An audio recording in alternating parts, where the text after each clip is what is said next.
అన్నదాత సుఖీభవ అన్నాడు రైతులను మోసం చేసేందుకు. అప్పుడేమన్నాడు, పిఎం కిసాన్ కాక అన్నదాత సుఖీభవ పేరుతో నేను నెల 20,000 ఇస్తా, నేను సంవత్సరానికి 20,000 ఇస్తాను అన్నాడు. ఇంతకుముందు కూడా మన బడ్జెట్ ప్రజెంటేషన్లో ఇదే ఆయన అన్న మాటలు, ఆయన నోట్లో నుంచి వచ్చిన ఆ మాటలు ప్లే చేసి వినిపించారు అందరికీ కూడా. కావాలంటే మళ్ళీ ప్లే చేద్దాం ఒకసారి. చెప్పు, ప్లే చేయ. మడమ తిప్పడు, మాట తప్పడు. అవును, ఇప్పుడేమన్నావు, గవర్నమెంట్ ఆఫ్ ఇండియా 6,000 రూపాయలు ఇస్తుంది కాబట్టి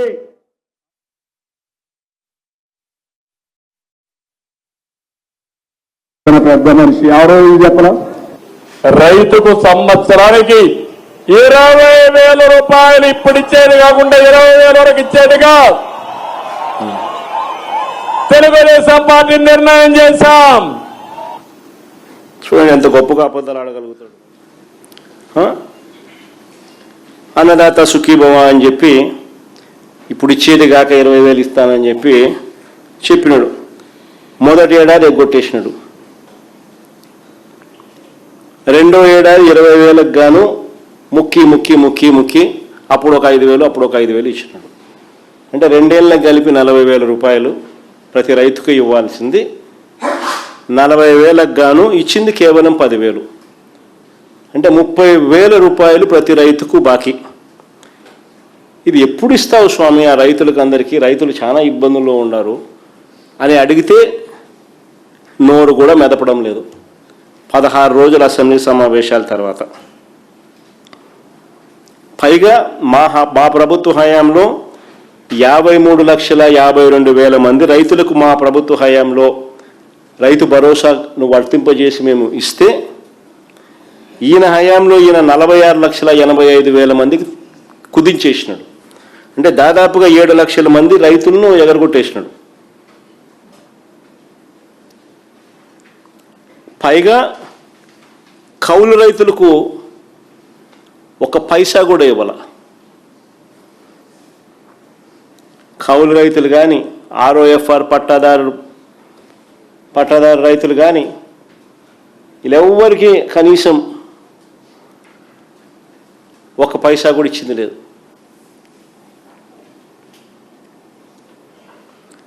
పదహారు రోజులు అసెంబ్లీ తర్వాత వీటి గురించి ఎందుకు మాట్లాడలేదయ్యా అని అడుగుతా ఉన్నాం. 2023-24 ఖరీఫ్లో 2023-24 ఖరీఫ్కు సంబంధించి 2024 జూన్లో రాష్ట్ర ప్రభుత్వం ఇన్సూరెన్స్ ప్రీమియం రైతుల తరపున కట్టాల్సింది కడితే, కేంద్రం వాళ్ళు ఇవ్వాల్సింది కూడా దానికి జత కలిపి రైతులకు ఇన్సూరెన్స్ కంపెనీలు పంట నష్ట పరిహారం డబ్బులు ఇస్తాయి.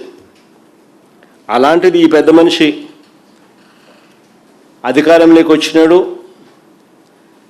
జూన్ 2024లో డబ్బులు కట్టాల్సింది కట్టకపోవడంతో, 834 కోట్లు కట్టకపోవడంతో రైతులు ఏకంగా 1,324 కోట్లు నష్టపోయినారు. ఉచిత పంటల బీమాను పూర్తిగా రద్దు చేసి,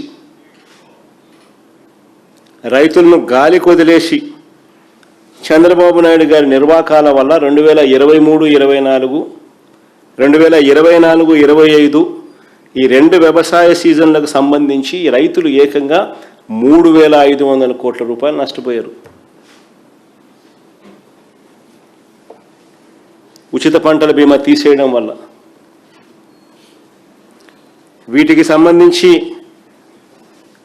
ఈ డబ్బులు ఎప్పుడు ఇస్తారయ్యా స్వామి అని అడిగితే, చంద్రబాబు నాయుడు గారి దగ్గర నుంచి 16 రోజుల అసెంబ్లీ సమావేశాలు జరిగినప్పటికీ కనీసం వీళ్ళ నోట్లో నుంచి ఒక మాట రాల. గత ఏడాది అక్టోబర్లో మేంతా తుఫాన్ వచ్చింది.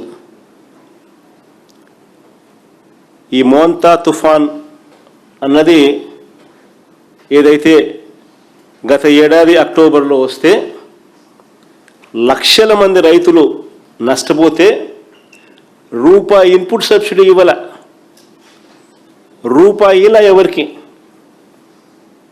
ఇప్పటికీ కూడా. ఎప్పుడు ఇస్తారో అని చంద్రబాబు నాయుడు గారిని గట్టిగా నిలదీస్తూ అడిగితే 16 రోజుల అసెంబ్లీ సమావేశాలు అయిన తర్వాత కూడా కనీసం వీళ్ళ నోట్లో నుంచి ఒక్క మాట రాదు. రాష్ట్రంలో ధరల స్థిరీకరణ నిధి కోసం ఏకంగా మా ప్రభుత్వ హయాంలో 3,000 కోట్ల ధరల స్థిరీకరణ నిధి పెట్టి ఏకంగా 7,500 కోట్ల రూపాయలు వెచ్చించి 5 ఏళ్లలో రైతు భరోసా కేంద్రాలు నెలకొల్పి ఆ ప్రతి ఎకరాను ఆ ప్రతి గ్రామంలోనూ ఈ క్రాప్ చేసి ఏ రైతుకైనా కూడా తన వేసిన ఏ పంటకైనా కూడా గిట్టుబాటు ధర రాని పరిస్థితి ఎక్కడైనా ఉంటే వెంటనే ఆ ఆర్బీకే పరిధిలోనే సీఎం యాప్ అని continuous monitoring of agricultural price and procurement అని మార్క్ఫెడ్కు జేసీని జాయింట్ కలెక్టర్ను జాయింట్ ఎండీగా చేసి మార్కెట్లో కాంపిటీషన్ క్రియేట్ చేస్తూ ఎప్పుడు రేటు పడిపోయినా కూడా ఆదుకుంటూ ఏకంగా 7,500 కోట్ల రూపాయలు ఖర్చు చేసి వైఎస్ఆర్సీపీ ప్రభుత్వంలో ప్రతి ఆర్బీకే పరిధిలో పోస్టర్లు పెట్టేవాళ్ళం. ఇదిగో ఈ పంటకు ఇది గిట్టుబాటు ధర అని, ఈ రేటు కన్నా తక్కువగా ఎక్కడైనా వస్తే వెంటనే ప్రభుత్వం జోక్యం చేసుకుంటుంది అని చెప్పి రైతులకు భరోసా ఇచ్చేవాళ్ళం. దళారీల వెన్నులో వణుకు పుట్టించేవాళ్ళం. అంతకన్నా తక్కువ రేటుకు తీసుకునేదానికి ఎవడైనా సాహసిస్తే వెంటనే రియాక్ట్ అయ్యేవాళ్ళం. 7,500 కోట్ల రూపాయలు ఖర్చు చేసి రైతులను ఆడుకుంటే ఈ చంద్రబాబు నాయుడు గారి ప్రభుత్వంలో ధరల స్థిరీకరణ నిధి కోసం కేవలం 300 కోట్ల రూపాయలు కేటాయింపులు చేశారు. ఇంత దారుణమేందయ్యా అని చెప్పి రైతులంతే ఇంత చులకనేందయ్యా చంద్రబాబు అని చెప్పి చంద్రబాబు నాయుడిని గట్టిగా నిలదీస్తూ అడిగితే దాని మీద కూడా ఒక్క మాట లేదు. పైగా ఎదురుదాడి. గత ఏడాది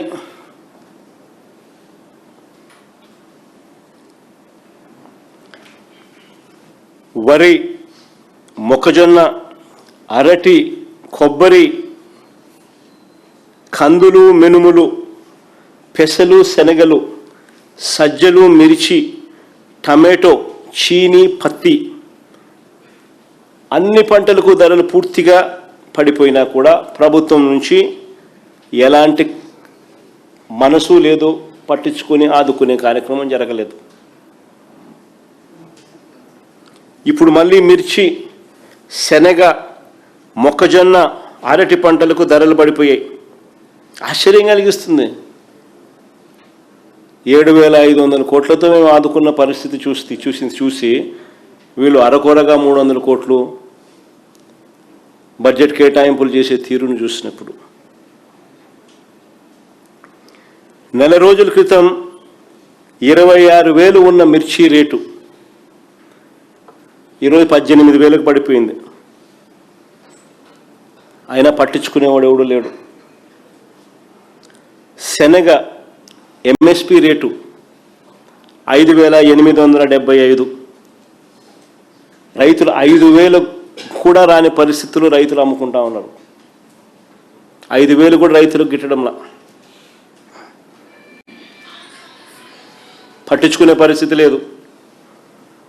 మొక్కజొన్నకు ఎంఎస్పి 2,400 రూపాయలు ఎంఎస్పి అయితే రైతులు 1,400, 1,500 రూపాయలకు అమ్ముకుంటా ఉన్నారు.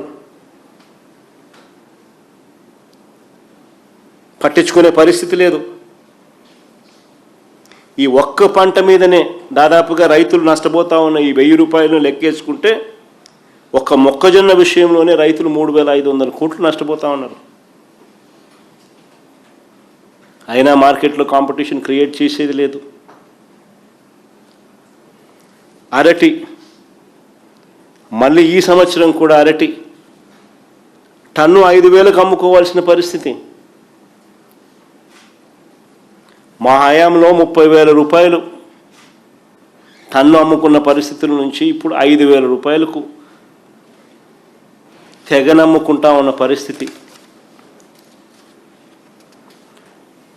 మరోవైపు టమాటో ధరలు కిలో 2 రూపాయలకు అమ్ముకోవాల్సిన పరిస్థితి ఈరోజు. ఇవే కాకుండా బత్తాయి, సజ్జ, వాటర్ మెలను, మస్క్ మెలను, ఈ అన్ని పంటల పరిస్థితి, పండ్ల పంటల పరిస్థితి ఇదే. ఇలాంటి పరిస్థితుల్లో రైతులకు అండగా ఉంటామని చెప్పి 16 రోజుల అసెంబ్లీ సమావేశాలు ముగిశాయి. 300 కోట్లు కాదు 3,000 కోట్ల రూపాయల ధర స్థిరీకరణ నిధి పెడతాము, తోడుగా ఉంటాము అని చెప్పాల్సిన నోట్లో నుంచి కనీసం నోరు మెదపలేదు. పైగా ఎమ్మెల్యేలకు ఆటలంట, ఎమ్మెల్యేలకు పాటలంట, ఎమ్మెల్యేలతో స్కిట్లంట. అసలు అసెంబ్లీ సమావేశాల్లో వీళ్ళు బిహేవ్ చేస్తామన్న తీరు చూస్తే ఇంత దారుణమైన పరిస్థితుల్లో రైతన్న కొట్టుమిట్టాడుతూ ఉంటే వీళ్ళ ఆటలు, వీళ్ళ పాటలు, వీళ్ళ స్కిట్లు.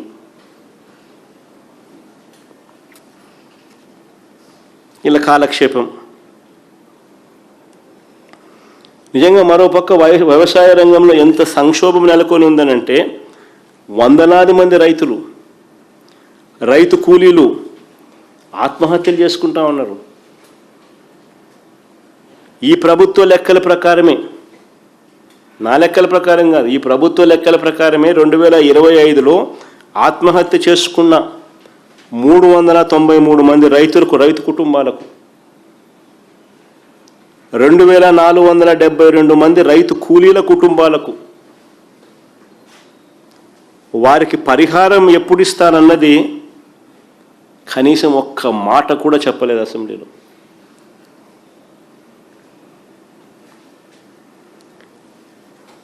వ్యవసాయ రంగంలో ఉన్న సంక్షోభం గురించి, రైతుల కష్టాల గురించి చర్చించడం, మాట్లాడడం, వారికి భరోసా ఇవ్వడం, ఇటువంటివన్నీ కూడా కనీసం మచ్చుక కూడా చేయలేదు.